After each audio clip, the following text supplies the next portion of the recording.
कई लोग कहते हैं कि हम बहुत मेहनत करते हैं, सच्चाई और लगन से मेहनत करते हैं, पर सफल नहीं हो पाते। दिन रात मेहनत करने के बाद भी असफलता ही हाथ आती है। ऐसा क्यों हो रहा है हमारे साथ? सब कुछ ट्राई करके देख लिया पर सक्सेस नहीं मिल पा रही। इसी के चलते कई लोग अंधविश्वास के चक्कर में पड़ जाते हैं। जो जैसी सलाहें देता जाता है वैसा वैसा वो करने लग जाते हैं। फिर जब ये सब करने के बाद भी उन्हें सफलता नहीं मिलती तो उनके जीवन में, उनके मन में निराशा और चिंता आ जाती है कि मेरी जिंदगी में अब कुछ बदलने नहीं वाला, मेरे साथ कभी कुछ अच्छा नहीं हो सकता। कभी कभी लोगों की बातें सुन के बहुत अजीब लगता है। किसी ने हमसे कहा कि आपकी बातें बिल्कुल सही हैं, हमें आपकी बातें अच्छी भी लगती है, पर अभी कर्क राशि वालों का समय अच्छा नहीं चल रहा, अभी मीन राशि वालों का समय अच्छा नहीं चल रहा, अभी हम कुछ नहीं करेंगे, अभी हम सिर्फ चुप करके बैठेंगे। कौन सी दुनिया में हो आप? हमने पहले भी कहा है कि ज्योतिष सिर्फ एक प्रिडिक्शन है, सिर्फ एक संभावना है जिसे पूरी तरह से बदला जा सकता है। ज्योतिष गलत नहीं है, पर उसका ज्ञान बहुत ही कम लोगों को होता है। और ज्योतिष आपकी कार्मिक एनर्जी को फॉलो करता है। जैसा आप कर्म करते हैं वैसे ही आपके प्लैनेट्स वर्क करने लग जाते हैं। तो कर्म की शक्ति इस दुनिया में सबसे बड़ी शक्ति है। आप कृपया करके अंधविश्वासों में न पड़ें। आपके कर्म की शक्ति सबसे ज्यादा पावरफुल है। आप जो चाहे पा सकते हैं।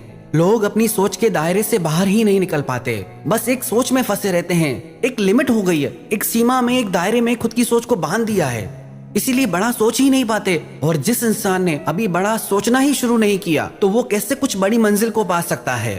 You have to think big to be big. इसलिए अपनी सोच को इस दायरे से बाहर निकालिए, अपनी सोच को बड़ा कीजिए। Think big, believe big, act big and the result will be big. यदि आप अपनी सोच को बड़ा कर लेंगे, अपने विश्वास को बड़ा कर लेंगे और अपने एक्शन को बड़ा कर लेंगे तो आप जो चाहो वो पा सकते हो।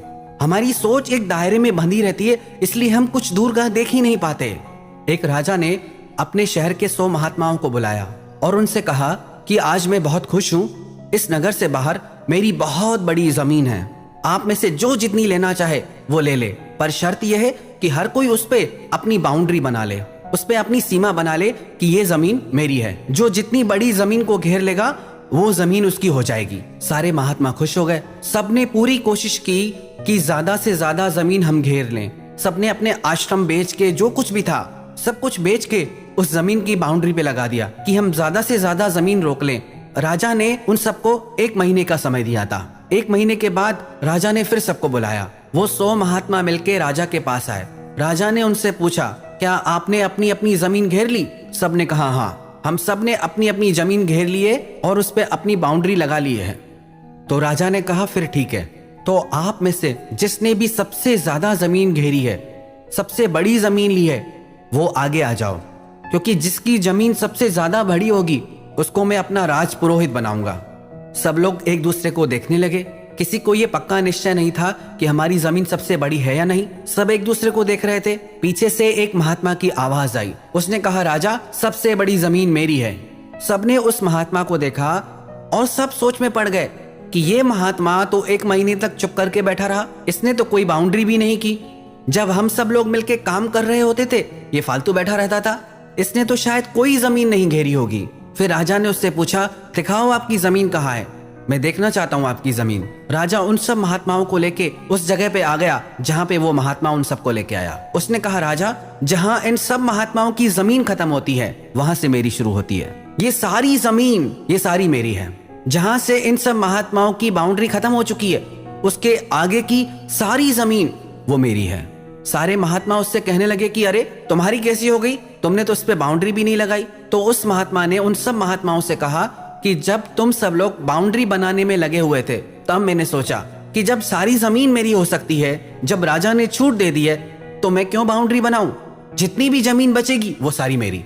उस महात्मा की इस समझदारी पे वो राजा बहुत प्रसन्न हो गया और वो सारी जमीन उस महात्मा के नाम पे कर दी और उसे अपना राजगुरु भी बना दिया। उसे ऐसा ही बुद्धिमान राजगुरु चाहिए था। ये कहानी हमारी है। सारी दुनिया की भीड़ एक बाउंड्री बनाने में लगी हुई है कि इतना मिल जाए, कि ये नौकरी मिल जाए, कि ये घर मिल जाए। एक लिमिट सेट कर दी अपनी लाइफ में। पर जो महान लोग होते हैं वो लाइफ में कोई लिमिट सेट नहीं करते। उनकी सोच साधारण लोगों की सोच से बहुत आगे होती है। वो अपनी सोच को, अपने सपनों को किसी लिमिट में नहीं बांधते। तो यदि आप भी जिंदगी में सफल होना चाहते हैं, कामयाब होना चाहते हैं, तो अपनी इस छोटी सोच से बाहर आइए, अपनी सोच को बड़ा कीजिए।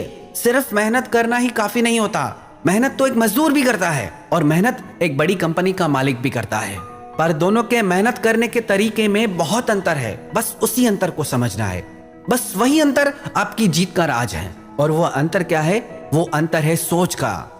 यदि आप बेहतर सोच सकते हैं, बड़ा सोच सकते हैं, तो आप सब कुछ पा सकते हैं, तो आप हर जंग जीत सकते हैं, तो आप हर काम में सफल हो सकते हैं।